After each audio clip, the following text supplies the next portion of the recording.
Hello, and welcome to the Oral History Series regarding St. Joseph's Parish. This series is primarily focused on capturing the perspectives of current and former parishioners of St. Joe's.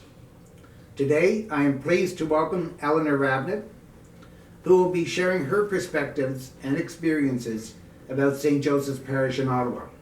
Welcome, Eleanor. Thank you, Terry. So, Eleanor, when did you start attending St. Joe's? You know, I believe it was around 1985 that I first came. I was brand new to Ottawa then, and there was a couple of friends that I had over at St. Paul's Seminary, the St. Paul's University now, and they said, "Oh, we know the perfect place for you," and they brought me to St. Joe's, and they were right. They were right. So what attracted you to St. Joe's? You know, a lot of people say, "Oh, it must be the choirs." Or at that time, of course, it was Fred McGee, and that wasn't it at all. When I came here, I was brand new to the city. I didn't know a lot of people, and this place felt safe for me. I don't know why I felt safe, but I just knew that if it kept coming, I would become a part of her, and all the families, and this is where God would speak to me. Super. Now, Eleanor, I know that you were involved in the St. Joe's Single Friends from 95 to 2001. Would you share with us your thoughts about this group? What an awesome group that was, Terry. I was there right at the beginning, and really you and Gary started it. And it was to bring singles together, not as a dating club, it was activities based. So we went on car rallies. We went on drives through the valley in the fall. We went on picnics. There was 5 or 6 of us that took a trip down to New York City. We went to the Montreal warehouses to buy things cheaply. We had retreats. The singles group managed to help attract and bring some people back into the church, which was really awesome. And I think one of the things that stands out the most is we had a baseball game, a baseball playoff with the staff of St. Joe's. And it was a Saturday, and it was raining, and we all went out to Wapu's farm. And unfortunately, we did not win. It was the staff. And the only reason was because they had bigger water guns than we did. And I think then we ended that day by going to a pub that I'd never been to before, and there was peanuts all over the floor. I was so impressed. But that's what stands out the most to me. Now, if I may add, how we got involved in the St. Joe's Single Friends was as a result of a parish survey in 1994, in which parishioners, one parishioner in particular, said there was not enough activities going on for single people in St. Joe's Parish. And at that time, 40% of the parish was considered single. Yeah. So this gave rise to the St. Joe's Single Friends. So Eleanor, you also served as a member of the fundraising group, which visited parishioners to encourage them to financially support the major changes of the parish back in the 1990s. How did parishioners respond to your visits? Well, you and I were partners on this. I think we were one of the first groups of people really to go out into the homes. And the response was wonderful. We got to meet people that we really didn't know or might not have met. They went to different masses. They invited us into their home. They were very generous. They talked and shared about themselves. It was really a community-based, really life-giving.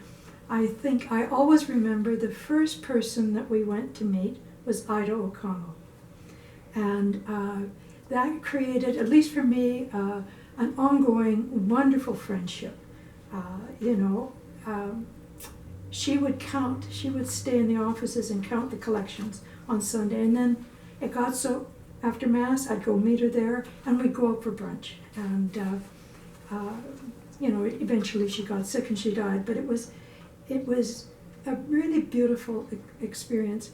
And even people who didn't have a lot to give as far as money goes, they were so eager to help and take part. Yeah.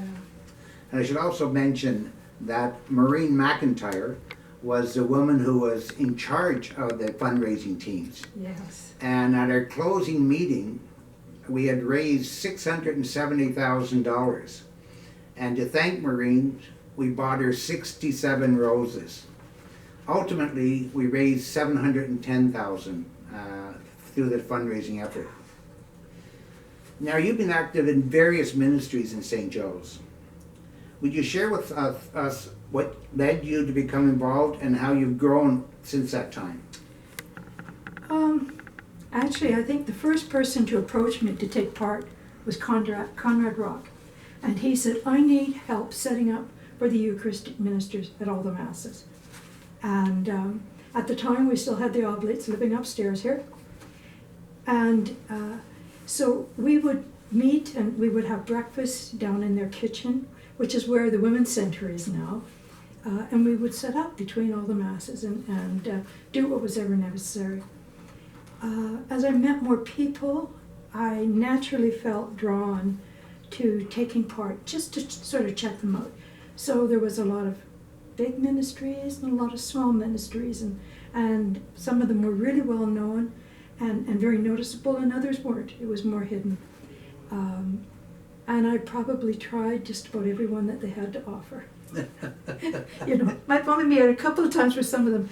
I think, though, the ones that really have lasted and that I cherish the most today is the Eucharistic ministers. That is such a joy, an honor and a privilege, a gift as they come forward to be able to recognize them. And because I've been around for a while now, I say their names. You know, it's that personal. And to give them the Eucharist, the body of Christ. So that one is incredibly special. And the other one is the Reflectors, which I haven't been at as long as I have the Eucharistic ministers, but that's very life-giving. And again, it's not always easy because our job as reflectors is to break open the Word, you know, so we can't go off on our own little tangents. But I have my favorite scripture scholars that I go to and favorite homilists that I study. And that too is a gift because in sharing that, I really share my experience of God. So it's just an added gift, yeah. Super. Great, thank you, Eleanor. Now, you are also an Oblate associate and with OMI Lacombe. What is entailed in becoming a member? So becoming a member of the Macedonian family, there are stages. First of all, we call this a vocation. So people are attracted or they want to just sort of find out about it. Many of them want to get involved in ministry with the poor. And so we have them meet the rest of the associates, as many as they can. It gives them a bit of an introduction. And then we have a formation process. So it begins with a discernment. Now, right now, I'm the animator of the associates in Ontario District. So I meet with whoever the person is, and sometimes, if possible, I have an oblate with me, because it's the shared charism, the spirit of St. Eugene de Mazenod. And we discern, you know, the three of us. And then there's a formation process, which is really a 2-year process. And we learn about St. Eugene de Mazenod, our founder, the charism and what that means in real life, because, you know, it's sort of a catchy word, right? And the charism is just the gift of the Spirit that was given to our founder, and that he shared, first of all, with priests and brothers, and now with lay people as well. We learn about community, because this is a community. We study really what it means to make a commitment, like making a vow. And as Oblate associates, this is still rather new.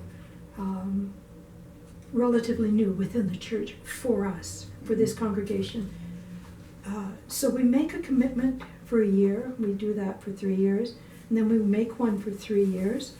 And when I say we make one for 3 years, we sign the papers. But we really renew our commitment every year at the same time. I'm with the Oblates. There's more discernment. And then the person, if it's decided, yes, you're really welcome to join us, they write a letter just asking to apply to become an Oblate associate, which goes to the provincial team. And then it comes back, and hopefully there's a retreat for them with the other associates, but really an emphasis for them in this occasion. And then they make their commitment, and sometimes it's possible with the provincial there, or else the local superior. And that, how do I put this? They are then part of the Mazenodian family, which is Oblates and Associates, Honorary Oblates, Scholastics. And it's a real way of walking together with the Oblates. It's very reciprocal. We each have our own status in life, but it's even in the constitutions and rules that we are a part of this. Yeah. Super. Now, Eleanor, for any new parishioner, or even current parishioners who are interested in exploring an Oblate associate, or any of the liturgy or any aspects of church life, would you be open to talking to them to see how they would best fit into it? Oh my goodness, yes. I do that on a semi-informal basis, but yes, St. Joe's Parish is my family. I'm originally from BC, so this has been my family for more than 35 years. And I love her. I'm aware of her strengths and her weaknesses. Notice I refer to her as a her. But I would love to, yeah. Because, when you're new, you don't know who to ask. And you don't want to take the chance on asking somebody who just sort of looks at you like you've got two heads. So it's as, or if not more important than just the initial welcome into the parish. Okay. Yeah. And to close off our interview, do you have any final thoughts about St. Joe's? I do. I wrote this down. So, in truth, I am so grateful to the two men who are now priests, not oblates, who introduced me to St. Joe's, because she has become my family. One of the things that was very important to me when I became an Oblate associate, that journey was, how do I marry, my parish family with my Oblate family? And it's not a problem at all. She is my community, my family, my dearest friends. She is, I'm talking about her as her, but involved with social justice, which, to me is really a part of life, really important. She's forward-looking. I don't think I could go to another parish. I've visited the odd ones, and I say, this is home. That's what it is. This is home. Super. Well, I want to thank you very much for sharing your views and experiences about St. Joe's. It's much appreciated, and thank you for all the work you do in the parish. Thank you, Terry.